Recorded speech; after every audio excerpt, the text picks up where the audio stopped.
welcome to the world of histrionics, incredible tales from before the now. Chocolate.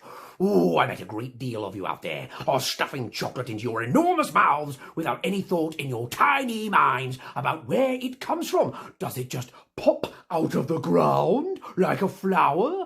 Does it just burst into existence on the shelves in shops? Or does it, does it grow on trees? Yes, it does. We'll go over to Professor Hooblin's first. Hello, Professor Hooblin's here. Yes, my learned friend is correct. Chocolate does grow on trees. It is the fruit or the bean of the cacao tree, the cacao bean in itself. It grows off the side of the trees in Central America in a sort of pod. Yes. If you don't know what pods are, they're like cocoons. Yeah. If you don't know what cocoons are like, they're like tree canoes. Yes. These canoes that grow off of the tree in Central America would contain several of the beans, which are very bitter, but surrounding the beans would be a sweet, viscous pulp. Yes. If you don't know what a pulp is, think of it as an organic slime. Delicious tree slime. Well, the Aztecs and the Olmecs and the Mayans who lived in Central America had known about the fruit and the bean of the cacao tree for very nearly 4,000 years. They would make a drink out of it, carefully taking the beans and the pulp and then smashing them to pieces and making a drink. They would often mix it with alcohol, although more often with spice and corn. In fact, there is evidence to suggest that the word chocolate comes from the ancient Aztec word chocolatl, which roughly translates as hot, bittery, spicy corn drink. By 1400, the Aztecs Empire had taken most of Central America, and they ruled very nearly all of it. They believed that this chocolate drink was the sacred drink of the god of wisdom, Quetzalcoatl, who, incidentally enough, actually had the body of a snake and wings. Yes. So I suppose if you do have those attributes, it's not surprising you are the god of wisdom. As if you have the body of a snake and wings, you probably have a great deal of time to sit around and think what on earth is going on with the universe.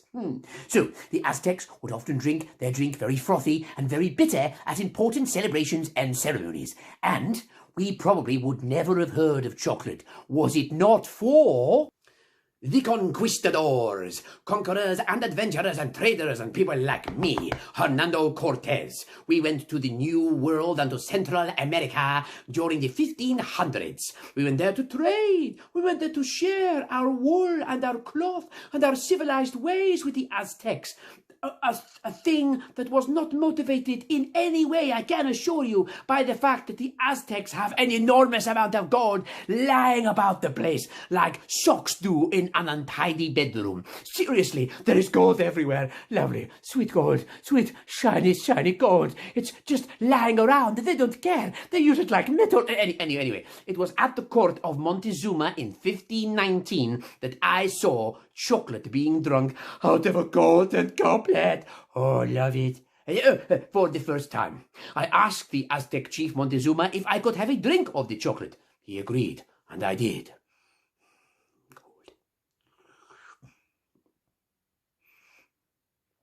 And it tasted disgusting. It was bitter, horrible, like ash in my mouth. Oh, I hated it. But I knew it was a new thing, so maybe people in Europe would pay a lot of sweet cash for it. So me and other conquistadors like me took chocolate back to Europe.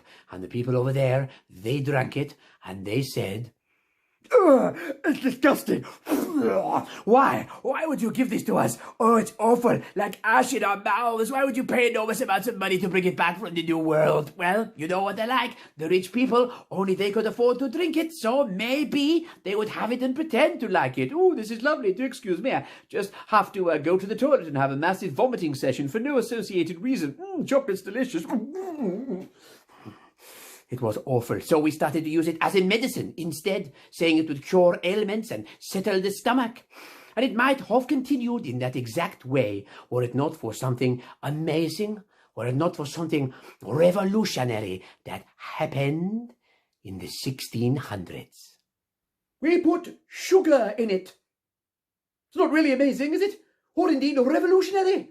We put sugar inside the bitter drink. That's what you do, isn't it? When something tastes bitter, you sweeten it. Do you know we even used honey sometimes? I know. Have a sit down, people of the 1500s. How on earth did we manage that? Why didn't you? Why didn't you just think to sweeten it? I know, sugar was more expensive when you were around. But still, come on, what are you doing? Now, hot chocolate can be enjoyed, yes, still by the wealthy, who are the only people that can afford the chocolate, but it's nice. There's no vomiting anymore. It's lovely. Honey or with sugar.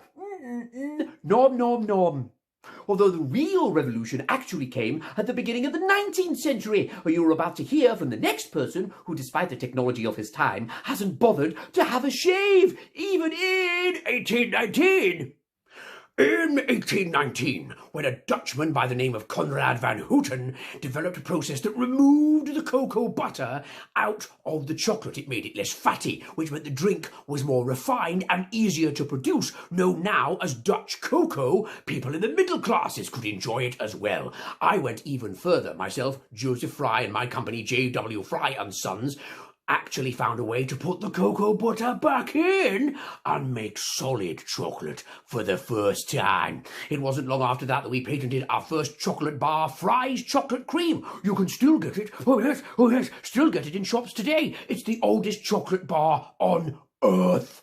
And not long after that, in 1873, we made our first chocolate Easter egg. In 1875, Nestle made the first milk chocolate by adding their powdered milk into the chocolate mix. And in 1900, chocolate had become so massively popular, we had to move production away from Central America to the west coast of Africa, which is where it stays today. It's so popular that in the Ivory Coast alone, 1.5 million tons of chocolate are made every year. So, as you're sitting down to stuff your faces in this holiday season, spare a thought for the fact that chocolate does grow on trees. Its name means hot, bitter, spicy corn drink, and that the best of it is made of tree slime. Don't forget to do the clicky, subscribey, likey thing and all that nonsense. Cheers. Take care.